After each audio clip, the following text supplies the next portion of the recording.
I feel like you probably have a like full manifesto that you need to unleash. Everyone thought the Belgian program was going to be like centered around some sort of revolutionary posture No, towards the American government, of but course not. turns out it's the war on your oldest and most, I don't know, undefeated foe, the FDA. I hate the FDA. Food and Drugs Administration. Okay, wonderful. But what it sounds like, it's like such an unassuming name, but what they actually do is they worm their way into every crack of American life and prevent you from living free. I'm 32 years old. I like a good chuff of smoke every now and then. I like to knock back a dart every 30 to 35 minutes. You like to chuff, Bruce? I'm chuffing. Yeah. I'm puffing smoke out like a damn dragon.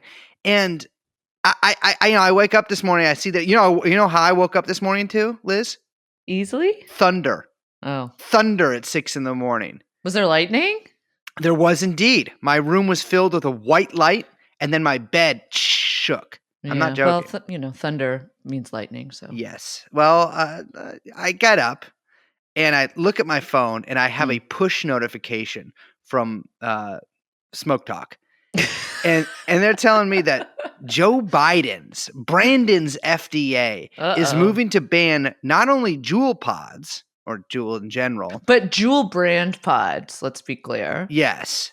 All the other ones are too strangely Have you had the shaped. Other ones? No, they're I saw one was called Views. Views. I can't do Views? that. I can't do that. Views. Yeah. Views, I think. Views or Views? I don't know. I've never pronounced it because I've never purchased it. Is it supposed to be like Views or Muse? They're British. I don't know. Views. But they're also lowering the tobacco content. I saw that. Of regular cigarettes. Yeah. So that to like non-addictive levels. Yeah. Right? Which is ridiculous. First of all, I'm still going to keep smoking. I am addicted to cigarettes. I don't care if you put a non-addictive amount of nicotine in it. I am addicted to looking cool, which is why I started smoking at age 13. Oh my God. Because I looked cool.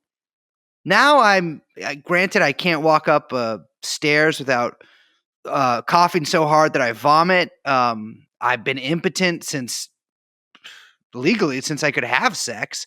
My skin is, well, I would say scaly. It does resemble that of a dragon. Yeah.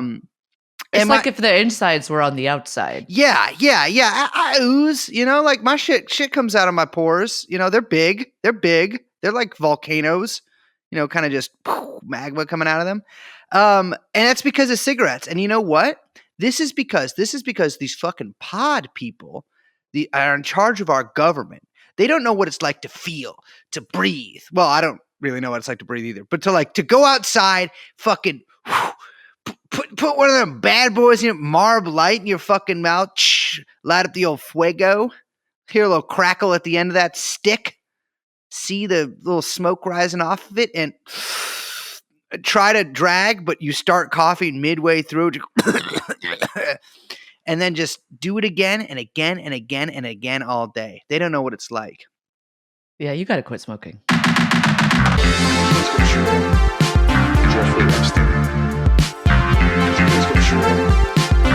Jeffrey Epstein.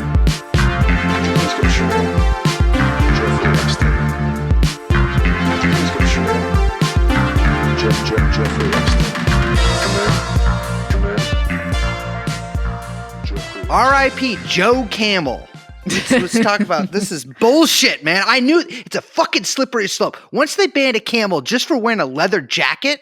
That was a great moment in camel history. Yeah. The animal, not the brand. That was really the first, he was a westernized camel. They really did well with the merch end of their label, didn't they? Camel. Mm-hmm. Remember they had you would like get little well, I don't know. I mean, I wasn't of age when this was a huge thing, but there would be like coupons that you would get with cigarettes or cartons, and then you like mail them in, and then you get a leather jacket with a camel on the back, which seems like a pretty good deal. I mean, except for all the smoking that you have to do to get the coupon. I just think they should bring coupons back for mail them in and get something. Like that the kind McDonald's of little situation. thing? I like Yeah, that. totally. Yeah. Well, my thing is, Liz, I really want to correct you real quick there. You actually don't have to smoke those cigarettes. You actually get to smoke those cigarettes, which is a luxury the rest of the world is afforded.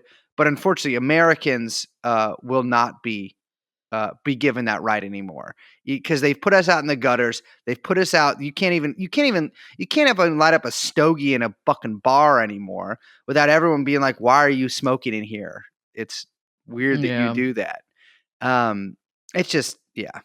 Let freedom ring, baby. Let freedom ring. My name is actually check this one. Yeah, my name is Brandon Cattle.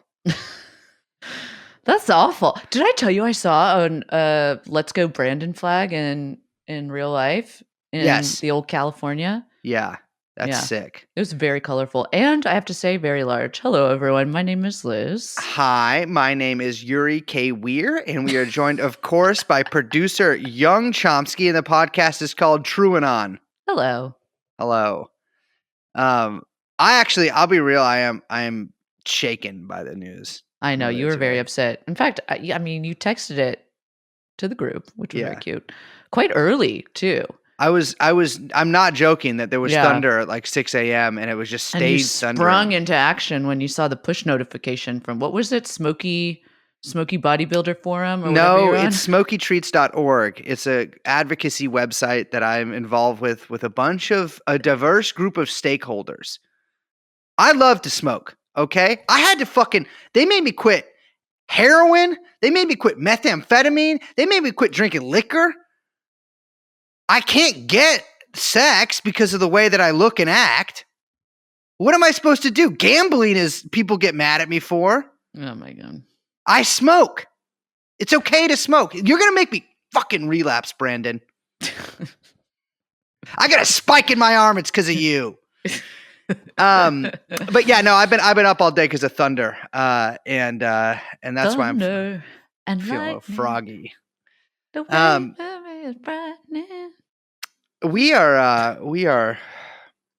doing a little back. Two for We're today. Here. Yeah, Hello. We're doing a two for today. Yeah.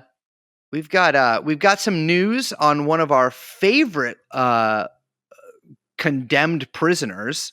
Woman in the iron mask. They should put an iron mask on Ghislaine.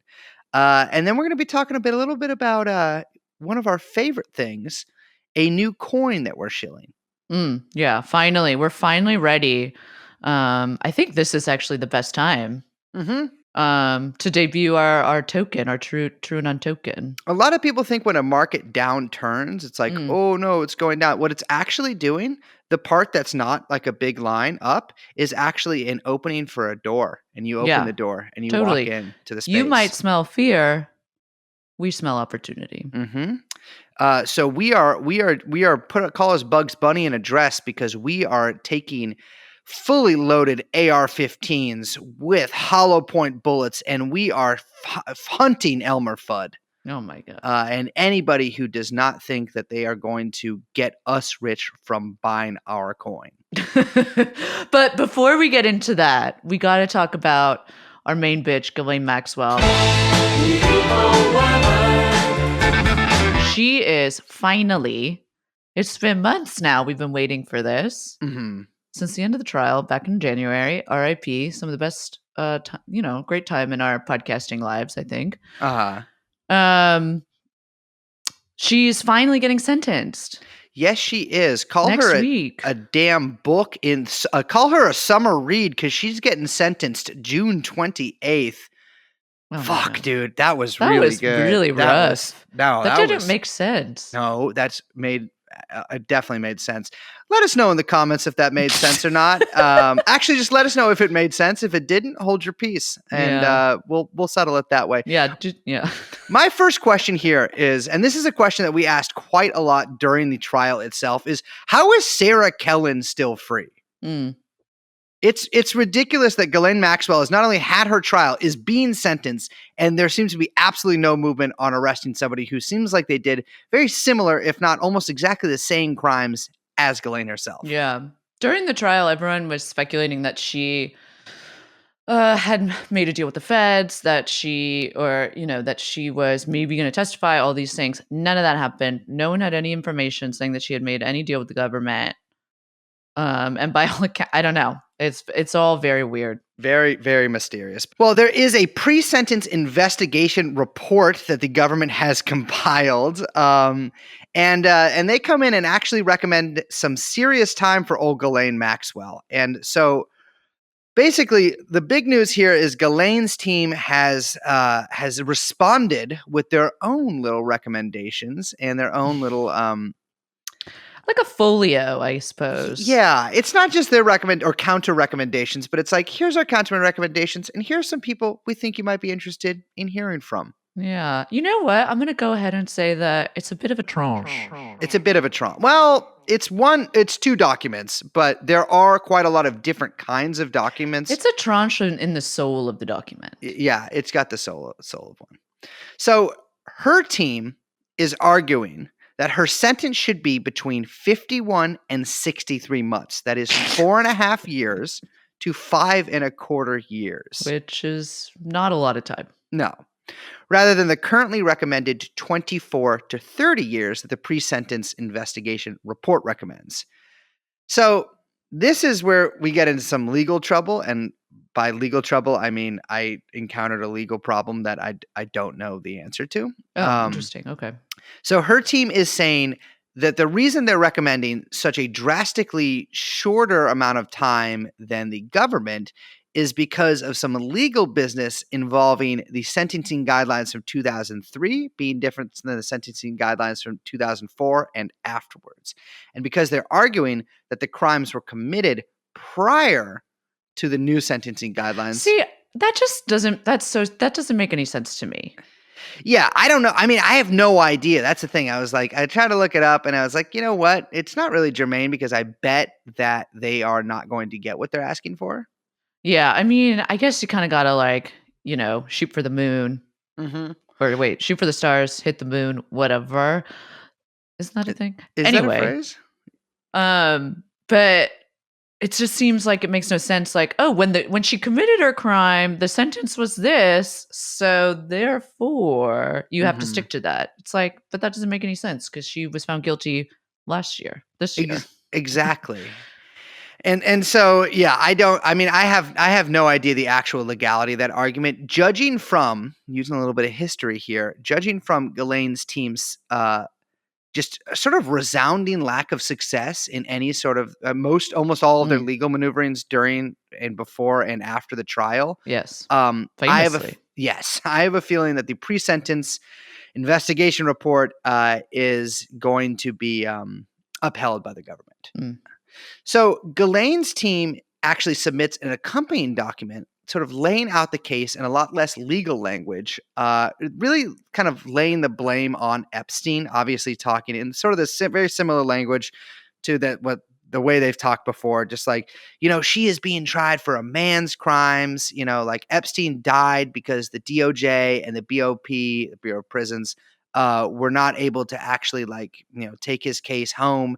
And so Ghislaine is basically filling a man's shoes right here. And this is, of course, the same exact stuff that we've been hearing from them since the beginning of the trial. Was not successful at any other point. Doubt it'll be successful now. Yeah. So they actually say the government now has a huge hole to fill. Epstein's empty chair, which of course brings to mind a certain empty chair representing Barack Obama that was yelled at by Clint Eastwood. So the document also really harps on the media for calling Ghislaine Maxwell a bad person and adding to the public uproar. Now, Liz, could you actually read this next part out loud? Absolutely. At dawn on July 2nd, 2020, I personally, just as an aside, I remember the day very well. Mm-hmm.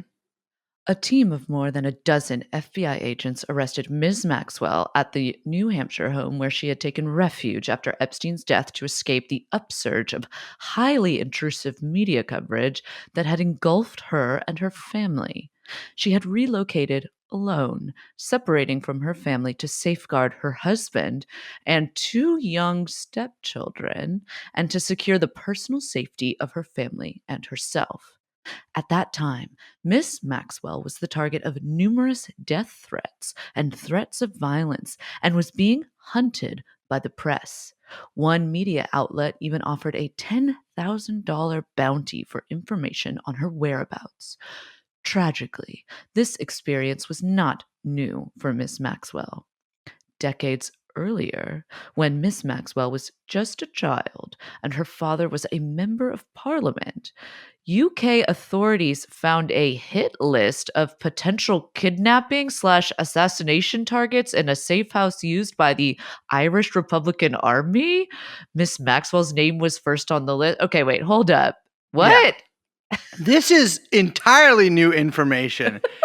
In the this has never been revealed before, but apparently Ghislaine Maxwell's lawyers, not apparently, they are literally here proclaiming that she was first on the IRA hit list. That's fantastic.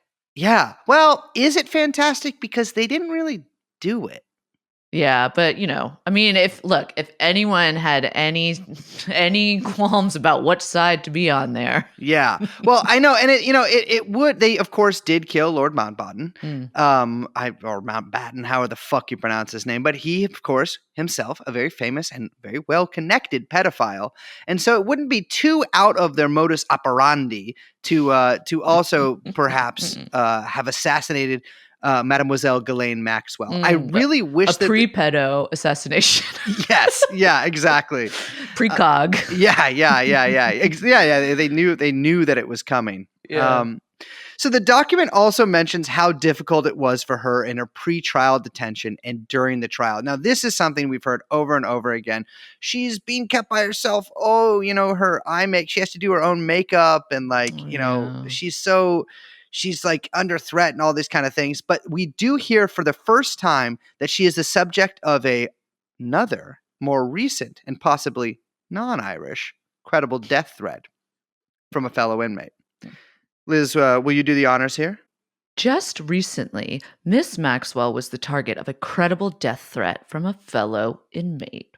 On information and belief, one of the female inmates in Miss Maxwell's housing unit told at least 3 other inmates that she had been offered money to murder Miss Maxwell and that she planned to strangle her in her sleep. The inmate who made the threat had moved to the SHU, presumably to protect Miss Maxwell.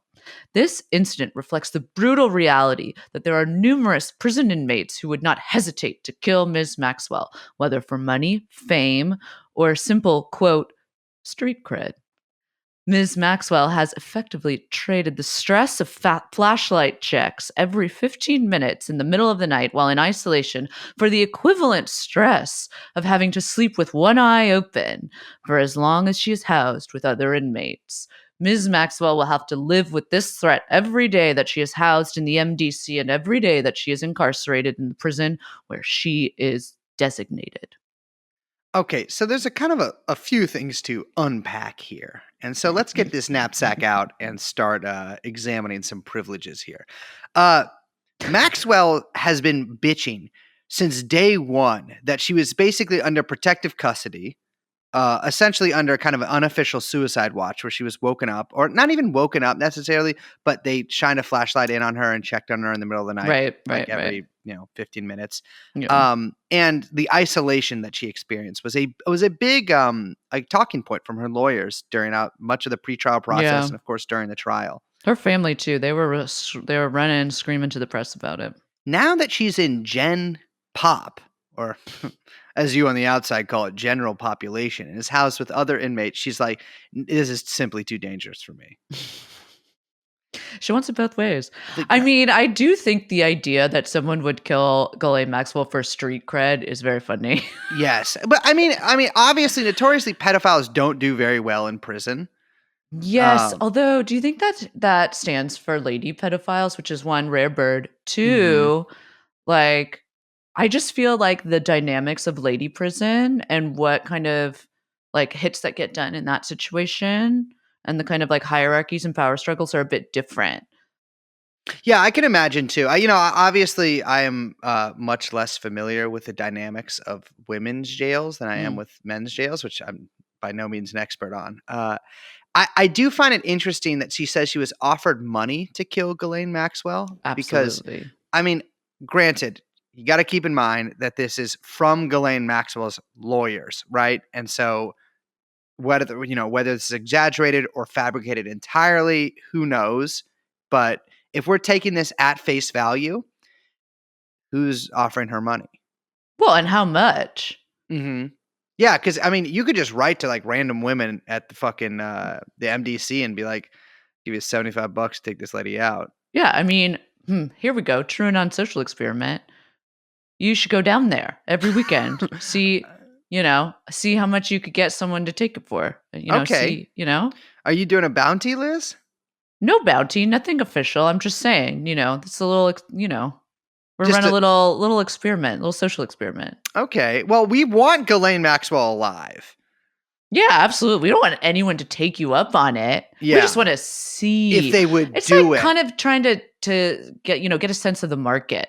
That's what I'm trying to, we're trying to do a little price discovery here. Gotcha. Understand. Yeah, we're seeing what the market will bear for Ghislaine Maxwell's assassination. But I mean, obviously that leaves open the question, is somebody with some influence or a position of power offering this woman money to kill Ghislaine Maxwell? It seems, I mean, who knows? Obviously if this lady goes around blabbing about it and bragging about it, she does not seem to be the kind of consummate professional that you would expect from a hit of the kind that you would probably be imagining in that case. Yeah, totally. But again, who knows? I have a feeling that when Ghislaine actually does get to regular prison, that she'll probably be put kind of like sequestered away from the general population of inmates there, because a lot of the times that's what happens to people who are convicted of sex crimes against children. Yeah, I'll say too, this could also just be a person trying to get attention, and then Ghislaine's lawyers really capitalizing on it. I got to say, none of this smells like our old classico friend, Mr. Tortellini. Exactly. Tortellini was a total fucking code of silence, right? Yeah, absolute pro. A pro's pro. Mm-hmm. And so the document, though, goes on to quote the pre-sentence recommendation report. And Liz, could you actually once more use your sonorous voice to walk us through this? Absolutely. Regarding a sentencing recommendation, probation has identified several mitigating factors. Maxwell is 61 years old. Mm-hmm. And a guideline sentence may be tantamount to lifetime term of imprisonment. That's the idea. The defendant has a reported history of philanthropy, charitable work, and helping others, namely her work with the Clinton Global Initiative, the Terramar Project, her use of EMT skills to help others, and her tutoring of inmates at the MDC. We further acknowledge that Maxwell is not solely responsible for the horrendous and irreparable damage caused by the decade.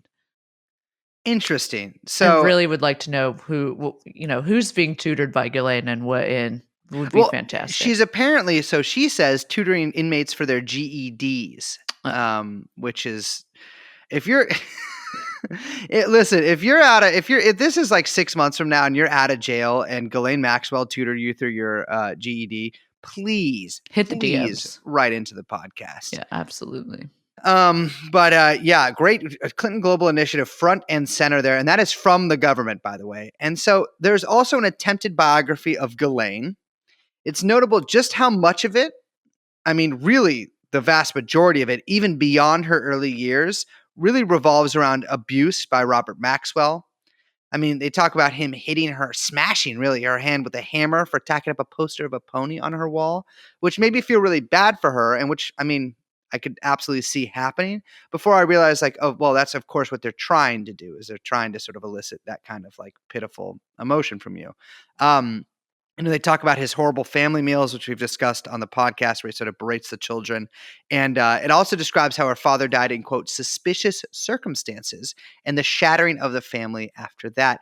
There are zero descriptions of her years with Epstein, like not even a mention. In fact, which I think this is notable, the section ending with her father's death in 1991 ends with the line, Ghislaine was left to fend for herself. Now, they say this is because obviously the Epstein stuff was discussed in court and they don't want to prejudice whoever, because they have appeals coming up. But it is really funny because a very large chunk of this woman's life is totally missing. And so the narrative resumes 12 years later in 2003 in the sort of life after Epstein section. Liz, can you talk about her relationship with Ted here? In 2003, Miss Maxwell began a 7-year romantic relationship with Theodore, aka Ted Waite. Ted Waite. I'm sorry, I just have to say Ted Waite as a name is so confusing to me because I just really want to call him Tom Waits, but it's Ted Waite, no S, double T. It's like, yeah.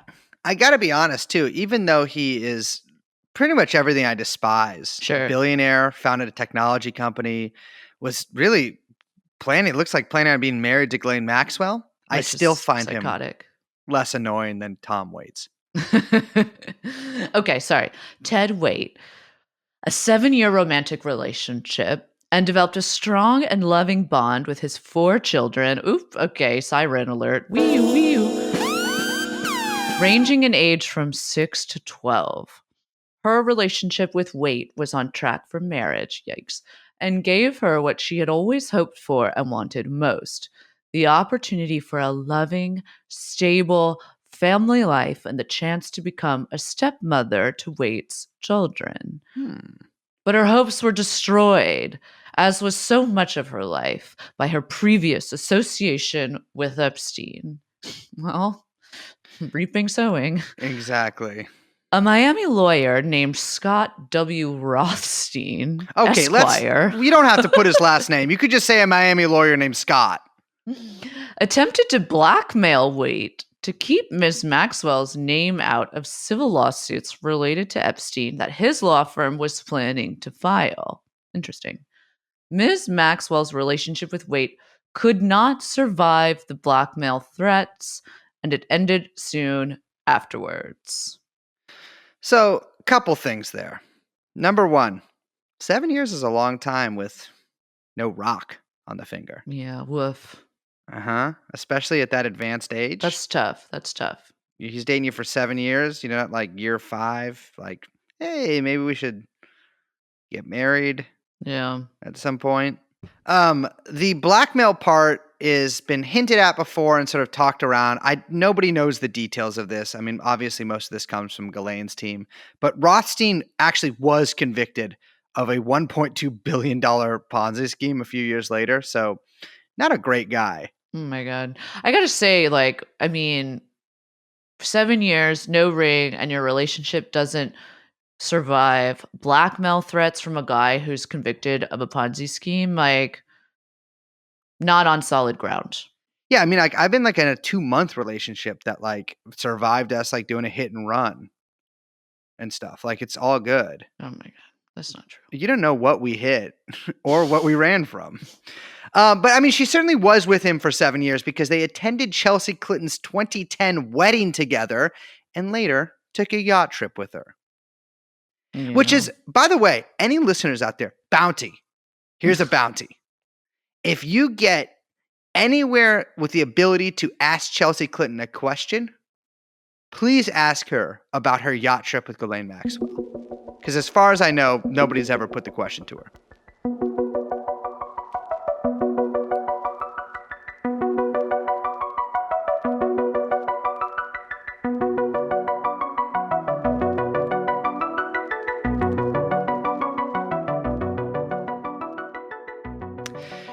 So, in an effort to make Ghislaine sound even better, of course, they list her many skills. They once again mention she's an EMT, which, okay, what emergency medicine is fucking Ghislaine Maxwell doing?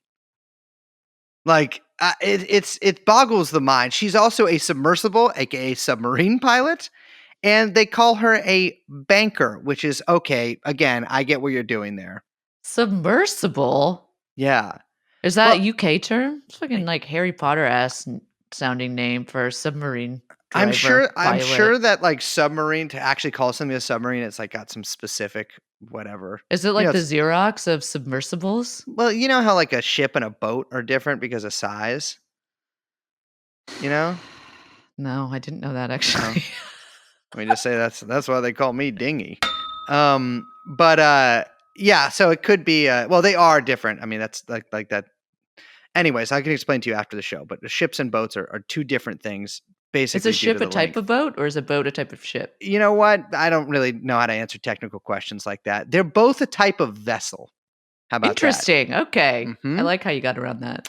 And she also partnered with the Cleveland Clinic to establish a telemedicine platform to enable people in remote areas to access quality medical treatment. Yeah, yeah, yeah. Had not heard about that before. And of course, they mention her involvement in the Clinton Global Initiative and the Terramar Project, which I got to say, for the amount of ink that Terramar Project gets in this letter, literally, what did they do? No, it was nothing. It She was did just- a TED Talk and then she had a website. Exactly. And she like, threw gallows. Yeah, she got to speak at the UN. I guess in that sense, it actually is a very successful nonprofit organization Yeah, honestly, on that's their own definition. head and shoulders above many other ones. Of course, rounding this out, we have letters from friends. So I found the beginning of this really funny. Liz, will you do the honors here? Accompanying letters from family and remaining friends, most having cut ties due to fear of association and the lure of, quote, cancel culture, attest to Ghislaine's character. Each offers a first-person narrative of some aspect of her life in sharp contrast to her characterization as a villain, rich heiress, and vapid socialite. I mean, kind of definitionally, she is a villain. Mm. You know, like, hurting kids is kind of one of the top most villainous things you could do. She was a rich heiress. I mean, still is, I guess. I don't know if Vapid.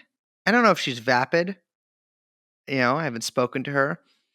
But she's definitely a socialite. I And don't so- think that she's characterized at all as vapid. I think actually completely the opposite. She's characterized as like very cunning and manipulative and so intelligent that she was able to, get into these high places and do all these terrible things to people of a completely different class from her. Do you think that they should have focused on that and been like, she is characterized as crafty, manipulative, and cunning when all she was a woman out to get what she wanted? No, they should have been like, actually, she's a really stupid bitch. She couldn't have done any of this. Yeah. That is actually a really good defense, is to just have your lawyer call you too dumb to like, there's no way he could have fired the gun. He doesn't understand how the mechanism works. Like he doesn't, and like, have him hand you a cell phone, you start pressing the camera on it or something. Yeah. So her brother, and in fact, two of her rare siblings, Philip and Anne Maxwell, I think her two oldest siblings. Ooh, rare Maxwells. Very rare Maxwells. Basically two people who have been totally absent from the public eye, essentially since the 90s. They wrote a joint letter, describing Ghislaine as having not exhibited any perverse behaviors before Epstein and after she escaped his grip. So I think it's worth noting, as we have before in the podcast, worth noting again that Anne is a former Montessori teacher turned hypnotherapist, which is just a couple of the, that's basically the same job to me. But has rarely been seen in the public eye. Philip is a writer, or he's always described as a writer. I don't know what Philip Maxwell's writing. He's still working on it. He'll get it out there. You leave him. You leave Philip alone. He's doing his novel. He's like, yeah, it's about when I was 25 in Bushwick and all of the kind of like the loves that I had, and it's like the kind of crazy stuff that near brushes with death sometimes. Hey man, you don't need to be published to be a writer. Yeah. Oh wow, that's true. Yeah, you just need to write anything. They really echo Ghislaine's lawyer's rhetoric that Ghislaine was vulnerable and taken advantage of by Epstein, and painting her as really just another one of his victims. Yeah, this is from Christine, actually, who is, I say, like mid-rare. Yeah. Mid-rare Maxwell. She's no Isabel. No Isabel. Isabel is everywhere, or was everywhere. And this is what she wrote. We live in a world where malicious envy of people seen to have wealth and perceived, quote, undeserved social position in life is perfect fodder for selling newspapers and filling social media platforms with gaudy, single-faceted views. Ghislaine had money because she worked very hard to earn it. Her positions demanded hard, diligent work, great intelligence, great management skills, great ability to get on well with people from all walks of life, artistic creativity, and caring about others. Her work was a far cry from the Flibbertigibbet socialite label, citation please, that the media has decided to cast on her every time they reference her. Flibbertigibbet, well, I never. So Flibbertigibbet is actually have been referenced by Ghislaine's team several. I think she was called a Flibbertigibbet socialite at some point. By who? I'm sure the Daily Mail or something. And they really just like they really latched onto that. That seems like the most hurtful thing anyone's ever. That's like we've 100% called her like a dumb fucking bitch, like bag. Stupid fucking cunt or whatever. Yeah. And you're going to go with Flibbertigibbet? Well, I got to say, to a certain kind of white English woman, Flibbertigibbet is basically worse than whatever slur is going through your mind right now. If you say Flibbertigibbet at a garden party near the Thames. Oh my God. I mean, you'll be run out of there on a fucking log. At a Tarts and Vickers party. My God. Yeah, exactly. If you're at the Queen's Head pub in Knightsbridge and you fucking... you flip a Flibbertigibbet, yeah. All my gibbets God. will flip. If you tell one of the nags at the horse race, and you're there in your garden hat and your sun umbrella, and you're like, fucking a lot of Flibbertigibbets around here, someone will, I shit you not, probably strike you dead with a rapier, pierce you through the heart.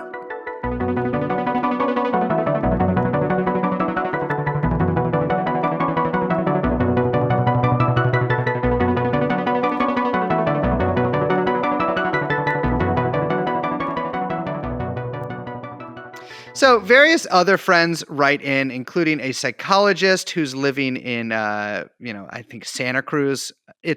I looked into this guy like a little bit yesterday. He has not been really mentioned anywhere else. Seems just like a psychologist whose dad knew Robert Maxwell, and a former member of Terramar's board. Other family members write in saying the usual kind of stuff, that she's hardworking, she had a hard father, she had a hard life. Oh, such a poor girl. Harriet Jagger, a former fashion editor with Vogue and Elle and a fashion consultant, wrote in describing Ghislaine as a real peach who wouldn't hurt a little fly. And of course, Jeff Roth, the archivist at the New York Times, who's apparently a cousin and apparently attended the entire trial, wrote a letter in support as well. Yeah, so there was a bit of a thread back and forth about this guy. Friend of the show, Gumby, I think, was on this. Mm-hmm. Because this was like profile that Jeff Roth. Yeah, so he's an archivist at the New York Times. Did you see him there at the trial? No, no, I didn't, frankly. And you and I were definitely, everyone was on the lookout for people who were related to her or who were in her entourage. And there was a family row for almost the entirety of the trial. Really, the two or three people that would be up there. It'd be like Kevin Maxwell, Isabel Maxwell, and Leah Safian. Yes, Leah Safian from, of course, astute listeners will remember, La Blast Fitness. If you can clap it, you can dance it. It's true. And of course, we would see these people about Cafe Lorenzo having a cuppa, as they say in England. But really, I saw nobody that I really kind of couldn't place as either like a family member or friend or like a member of the press near them. Now, Kate Bricklet from the Daily Beast is saying that she did see him there and that he attended almost every day of the trial and pre-trial stuff. I don't disbelieve her or anything. I had no idea that he was there.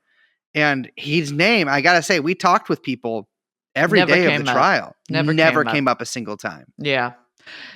Really like hiding in plain sight. And also, if you look up this guy and look at a picture of him, I mean, it makes sense. He kind of blends in. Yeah, he does. He's what we in the mercenary business call a gray man.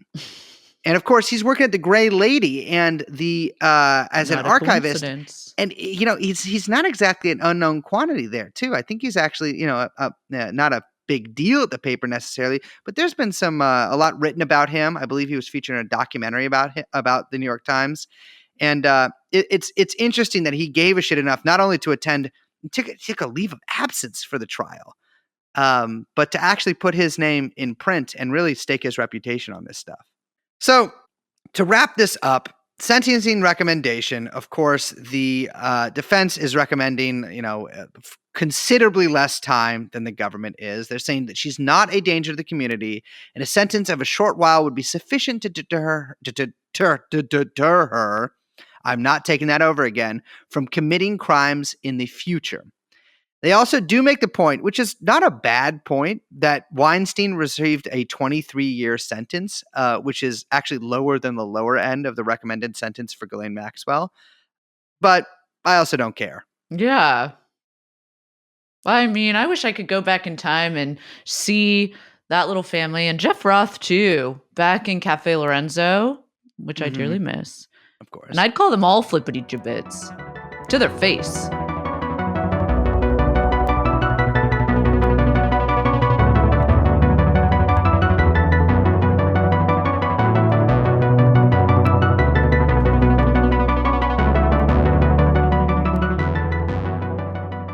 Brace, do you still have your, what is it, cold wallet, hot wallet? What do you have?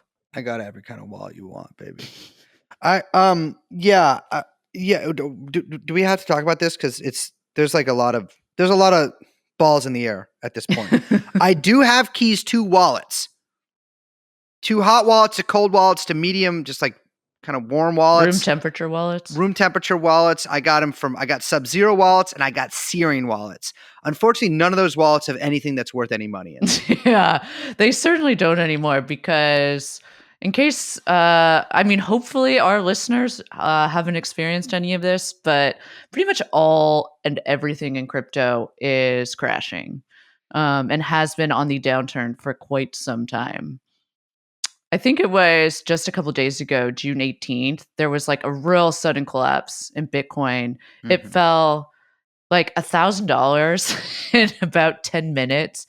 I think it dipped down to 18,850, which is its lowest level since like December 2020.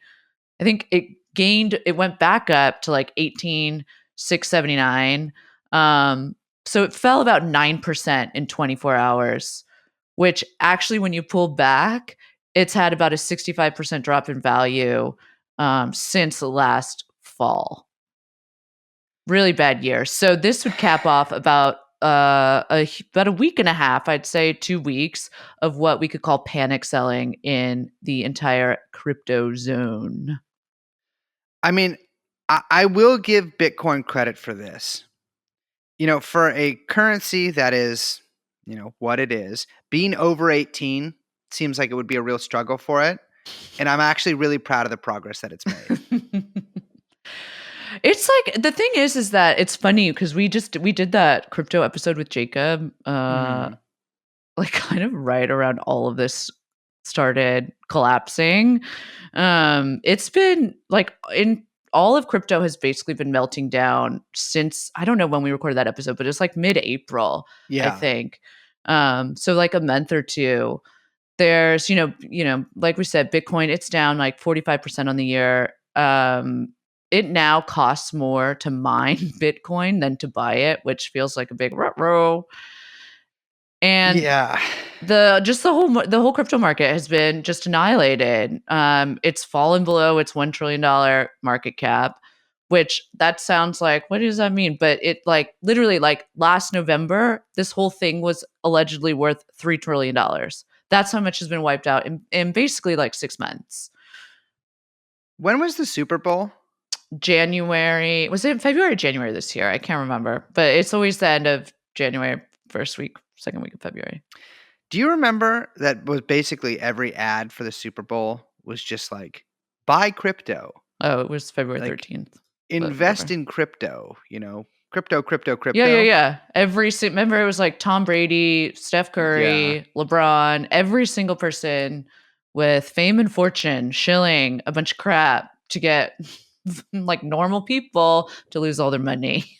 I gotta tell you, I hope that you did not follow Steph Curry, the worst basketball player of all times, Okay, you got it. lead Okay, you got to in take that. that over. We're not doing that on this podcast. Not now. Okay. Not when he's got 4 rings. Not when he best player in the world.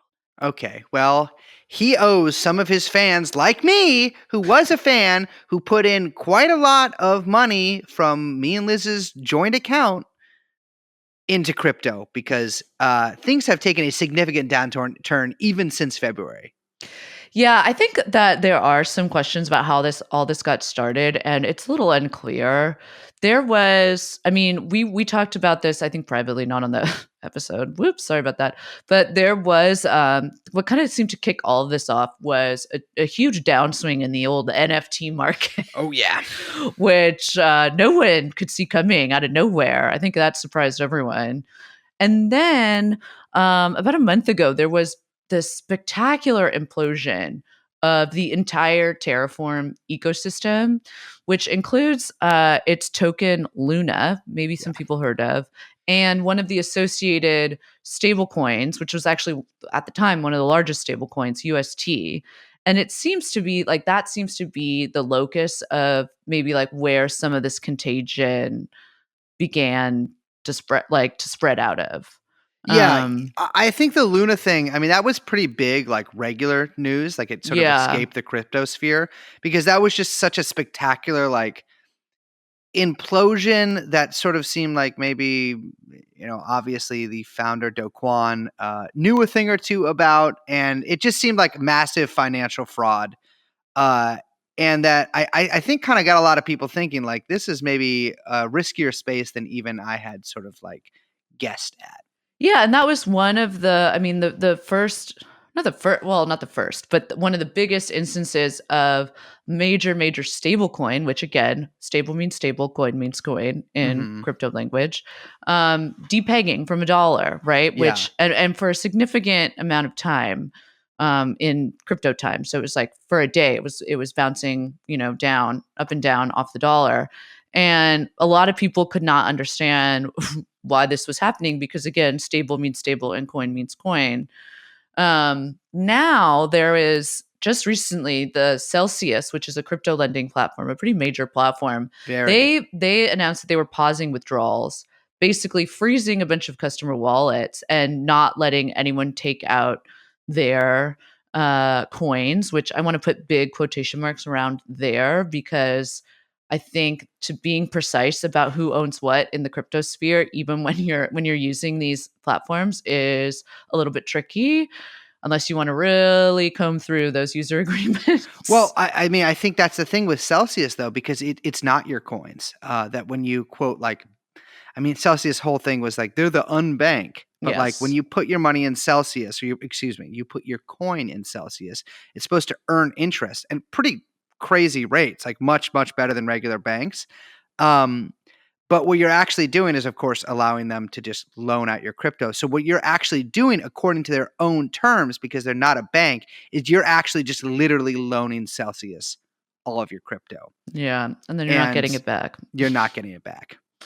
It's funny. There's been a lot of people, mostly like what you call maxis, crypto maxis, our most hated maxi, and a bunch of shills that are basically trying to like bull cope through this whole thing, saying that crypto is like, it's like always this volatile and like we've all been here before and it's always up and down, up and down. But I do think even among some crypto people that like believe this crap, there's a very like, oh, this hits different kind of vibe to what's happening. Like there's something here that feels broken. We said the stablecoins depegging, that's huge. There's these massive waves of kind of deleveraging, a bunch of liquidations. All of that's is pretty unusual, even for like big volatile drops in the crypto market that we've seen in the past. And it feels like there is, in general, let's say, a real like feeling of the end of the euphoria that has marked the past, I don't know what, since COVID, February 2020, the kind of like euphoria in the market, but even since before then, right? And there's kind of now we're seeing kind of everyone trying to run for those casino doors, trying to get out and facing this kind of tsunami of fear. Yeah, absolutely. I mean, this is like, I can't stress enough that almost every single time I look at any kind of crypto related business, even really like some of the largest, I mean, we did an episode about Tether, for God's sake. I mean, that's one of the biggest scams in this space. Like, even some of the largest businesses, it's like they are all, and I cannot stress this enough, they are all fucking scams. Like, in one way or the other, all of these things, like, it's like, you know, I mean, some of these are huge, major players in this industry, and it's like they literally just. I mean, it's such an incredible, massive, like, it's a robbery essentially. Yeah. And so, like, anytime like you're putting money in any of these things, you're gambling in more ways than one, because you're not only gambling on the market, you're gambling that the people in charge of the company that you're doing business with or lending your coins with or whatever, that they're not going to just fucking rob you in the middle of the night and then play it off as, I mean, God knows what. You know, it's just really astounding. Yeah. And there's people, I mean, you read these, like, if you go on these Reddits, I mean, the Luna Reddit was really bad when that happened. If you look at some of these other crypto forums, I mean, people are posting about losing their life savings. They're unable to access their kids' college money, which, you know, you can be an asshole and say, like, well, you're an adult. You shouldn't have done that. You shouldn't have done that. But I mean, it's not that simple. Like, I'm sorry, it's just not that simple when there's all of this crap out there. There was a story today, which this is like, talk about unholy alliance. Like, there was a story today about this QAnon influencer racket that was basically getting Telegram followers to invest in fraudulent crypto tokens. I mean, they scammed their followers into collectively losing like a couple, like millions and millions of dollars. Yeah. They were like crossing, this was in Telegram, which the development and proliferation of Telegram, by the way, there's probably an episode there because it's a totally fascinating, it's almost like, I don't know if it's bigger, but it's kind of a different beast than WhatsApp, I would say. Absolutely. But like, there was this crossing on Telegram, a couple of these channels of like QAnon knowledge drops mixed with like actual news content. So it felt like real breaking news mixed with other stuff that was like kind of like clickbaity news stories, like disclosed TV, like breaking news headlines kind of style, mixed with then like investment advice and them saying like, oh, we know Elon Musk, we know Donald Trump, we know JFK Jr. It's QAnon. And then also like a carefully and well executed Ponzi scheme across multiple Telegram channels that were all like coordinating with each other. Smart to do. I mean, it's a kind of a captive audience because Q people just consume this content over and over and over, you know, all day long. And they are some of the most gullible people on planet Earth. So yeah, it had more than 300,000 subscribers across the various channels, and they were kind of all in on this one scam. And yeah, I mean, it's lost a lot of people a lot of money. One person who was caught up in this lost more than $100,000 and killed themselves. Well, there you go. So in return, you know, a good question then to ask is, well, what are these crypto companies doing? Well, they're doing a couple things. This is how they're responding. One, they're laying off a bunch of people. Yes. And you know, thankfully, like, again, you know, TrueAnon, we always buy the dip. And so we have hired about 200 former Coinbase employees. And it's been great. You know, I have never had my body hair plucked so well by the fine fingers of a 23-year-old man recently graduated from college in computer sciences who was laid off after 6 months of work. And he now lives underneath my bed. Gemini, the Winklevoss firm, they're laying off 10%. You mentioned Coinbase, they're cutting 18%. Crypto.com laid off 5%. And then this company BlockFi, I don't know if you heard of them, they laid off 20%. I mean, who knows if I've heard of BlockFi? They're all named BlockFi. Well, I was reading it and I was like, wait, BlockFi, which one is that? And then I looked it up, and then I'm just going to read you this quote because this literally made, like, I just like stopped after I read this. We started BlockFi nearly 5 years ago with an idea for one retail product, the crypto-backed loan. Yes. Yeah. Secondly, you know what else the companies are doing? They're going, I mean, of course, Classico style, never let a crisis go to waste. There's now an ETF that you can invest in to short Bitcoin. Bitcoin's going down, might as well start an ETF, BITI, BIDI, I don't know. They launched that. So now, perfect, you can short it. So we should do that, right?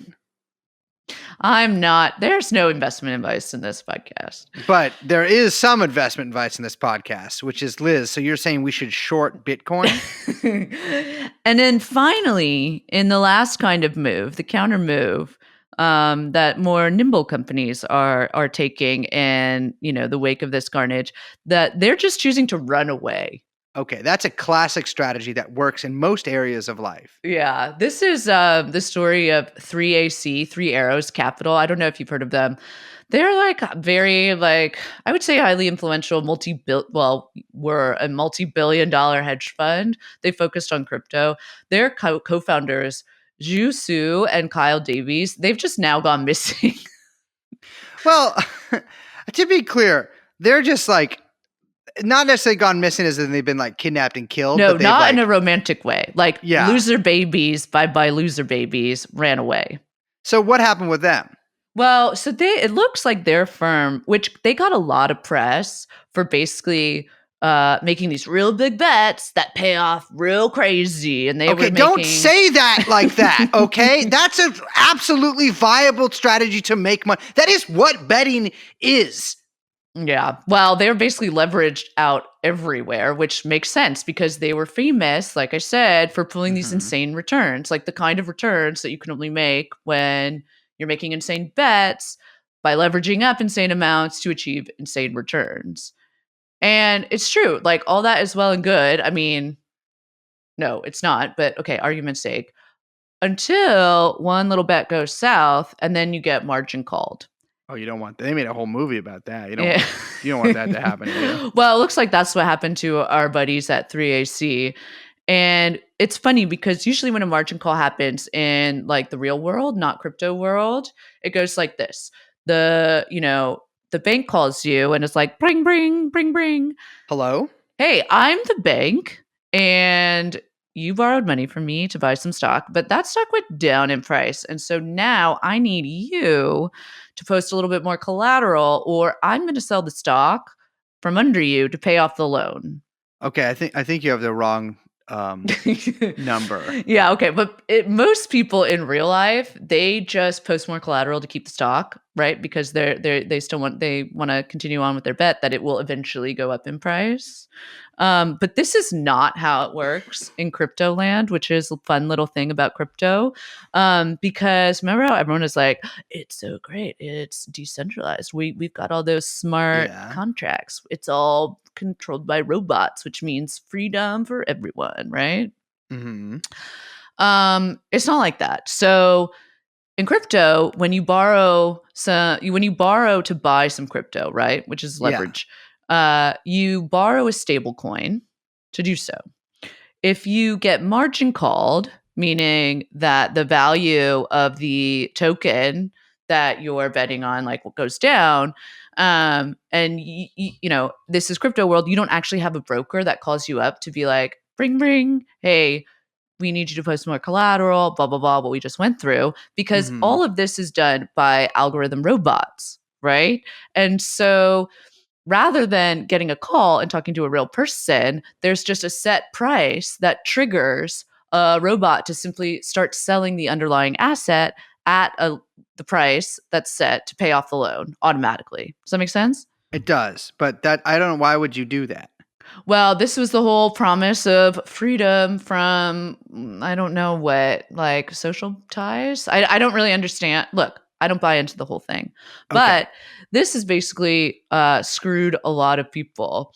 Do you remember our episode about Archegos? I do. Bill Huang. Yes. We talked about Bill Huang and how he had built up those positions so large in certain equities that's what started alarming people, right? He had it's the positions themselves started to have their own gravitational pull where because he was purchasing such large percentages like his positions were so large, they started to kind of push the prices of the underlying equities themselves even higher, which then made his positions even better. So he would buy more in the stock, and it kind of like created that, that push price cycle, right? Yeah. So he was borrowing a lot of money to like do that. You need a lot of money to buy out big positions. And the bigger the position, the more push they have on the underlying equity price, right? So one of the problems that our friend Bill ran into is that as he had as he had larger and larger stakes in his portfolio, or in these like single equities, right, the risk exposure grew. So if the equity, like just in the realm of possibility, if the equity were ever to tank, his exposure was much more because of the size of his position. Makes sense. And so if his exposure was big, then the people who were lending him the money, aka that leverage to buy those huge positions, their risk exposure grew as well. And so they called up Bill and they're like, okay, now that your exposure is so big, we need you to post more collateral because this is a riskier and riskier position. Yeah. And that's when troubles kind of started for Bill.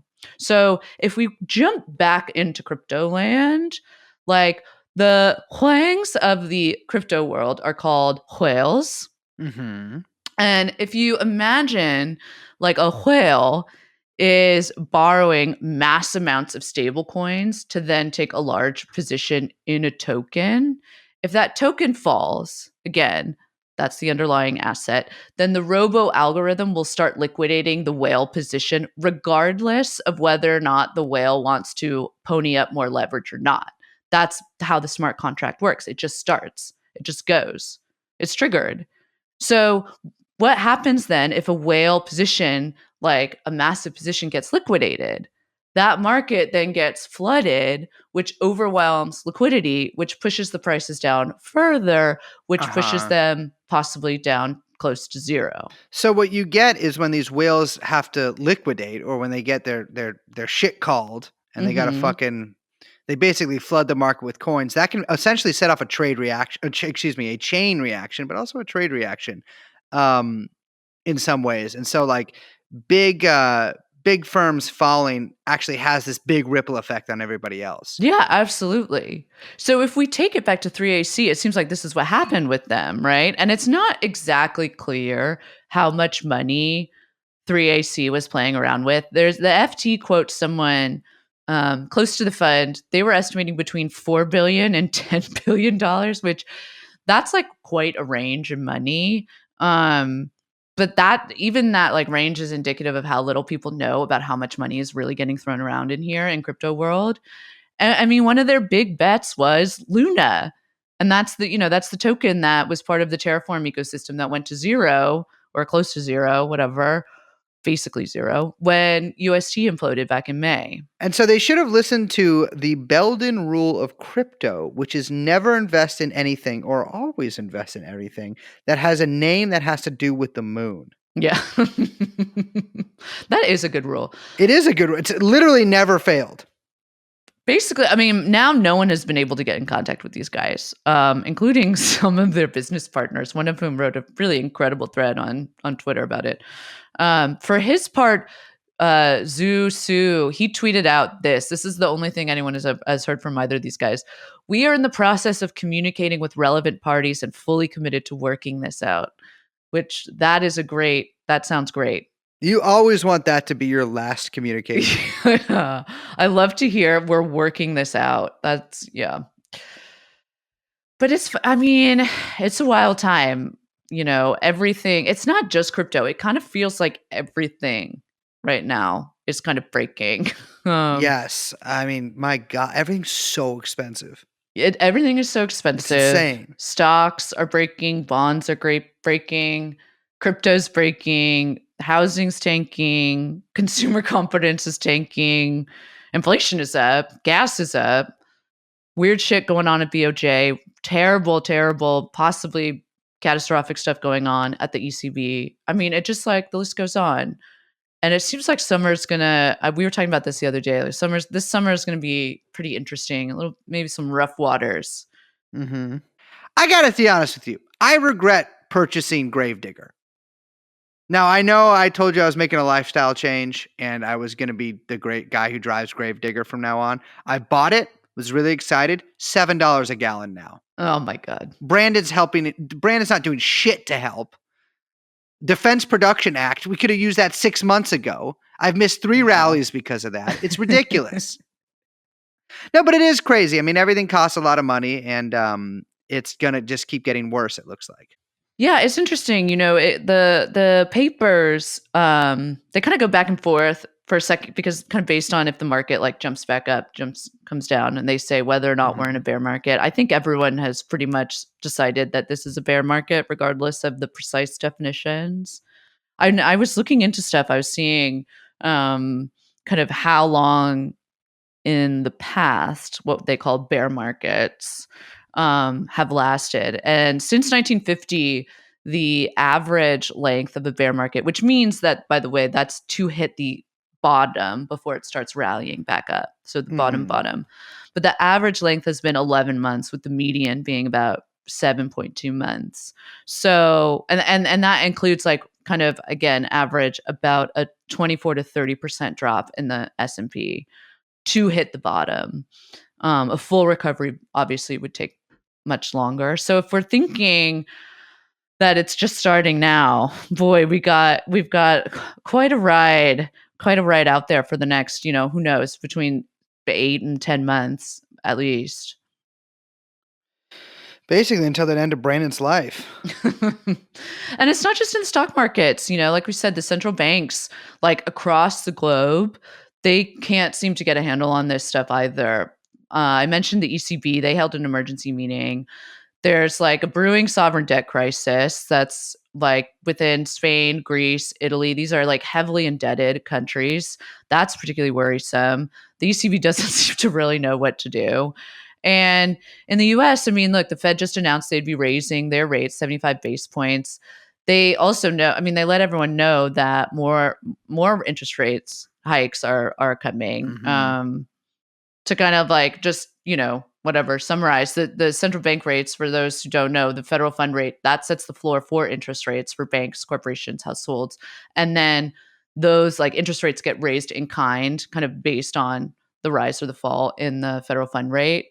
The idea there for the central bank is they're trying to control inflation, which is, like you said, continuing to rise.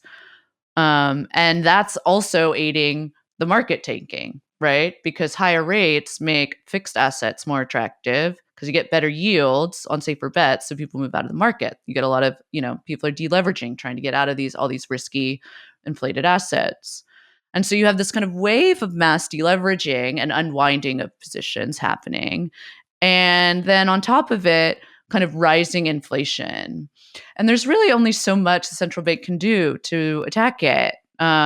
They can like sort of discipline the stock market and try to like tamp down the out of control asset inflation, or the more like decadent companies that are there in the US, but that has its own ramifications, right? It's layoffs, wage decreases, a bunch of companies go under. We've got a recession, you have mortgage rates jumping.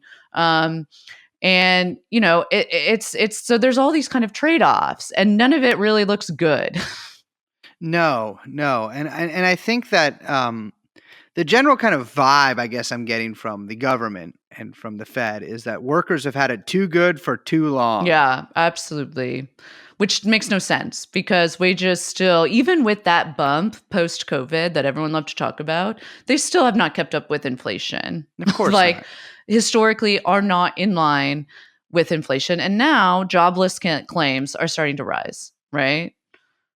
And the sad thing is, and inflation is not really caused by moves in the central bank. And this is what's frustrating. I mean, that's sort of like secondary. And Jay Powell today basically even said as much. Like he said that all these Fed moves, they can try to do as much as they can to kind of, tamp down demand, but it will have no effect on the commodity crises that are continuing to brew and get more and more volatile in, particularly in energy and also in food, which no one really wants to talk about, but that's on the horizon. And so like none of this is going to get under control without inducing a recession, which basically everyone agrees is like already on the table, already happening as we are speaking. Now, Liz, if I do recall from my history lessons, there is one thing that if you put all your money into it, there's a finite amount on Earth. It doesn't, it's got it stays steady. That's right. I can see you shaking your head right now because why didn't you think of this? It's called gold. I knew you were going. Frankly, with that. one of the most precious metals there is. Malleable and soft, yet hard and strong in the market. Gold to me, and specifically the gold that I am myself just taking ad money to shill on this podcast, and I'm not sharing with the other two because, of course, I am paid in gold and they don't approve of that. Gold coins to me are some of the most precious kind of coins that you can get. I big kind of wooden box them that you might find at the end of a cave, perhaps in the bowels of a ship. To me, there's no better feeling than opening up like a velvet satchel and finding like 6 or 7 coins in there, enough to buy a sword even. And so, Liz, like you're saying, like the economy is tanking.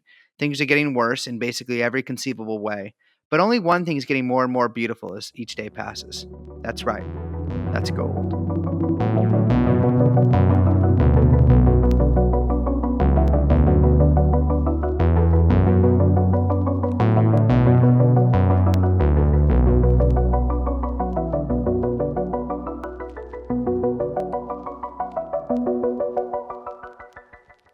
I feel like you're gonna have to introduce a new character now. Like now that Coindexter has to like now kind of mature into something else, or go back to the famous, like kind of maybe famous early iteration of Coindexter, which is Goldbug. The Goldbug. Well, Goldbug is Coindexter's cousin.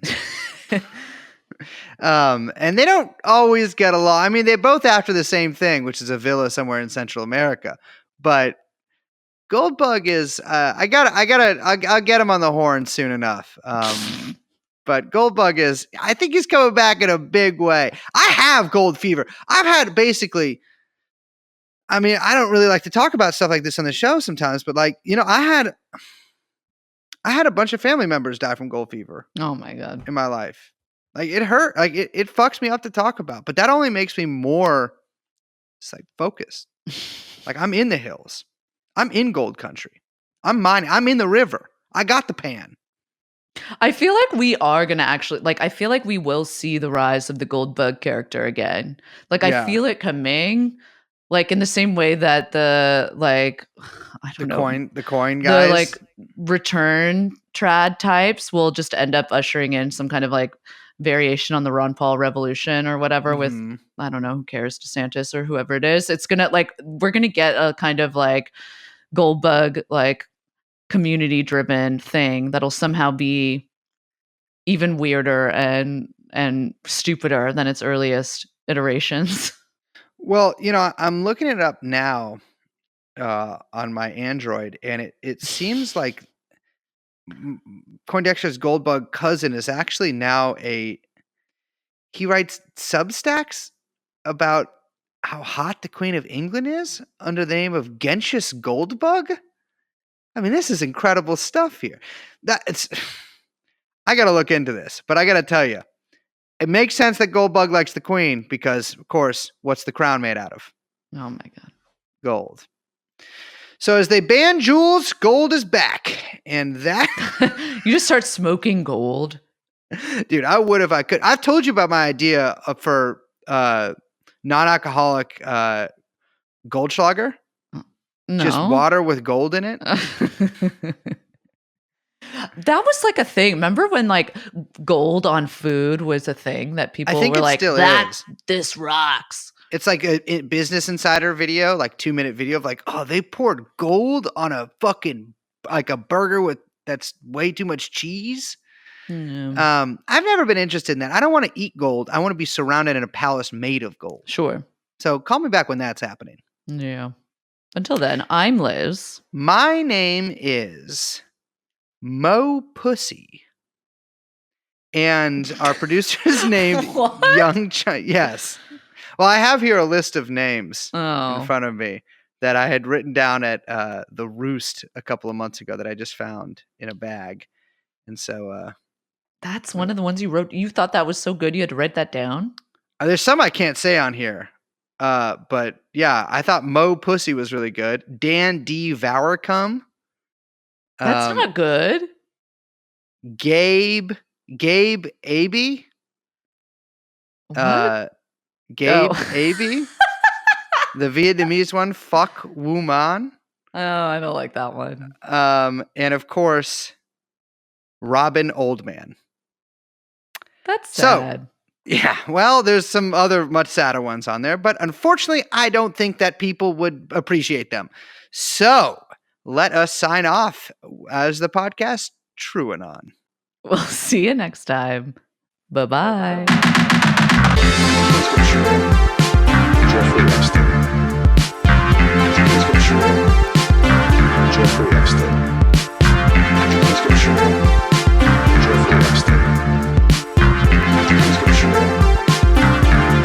Jeffrey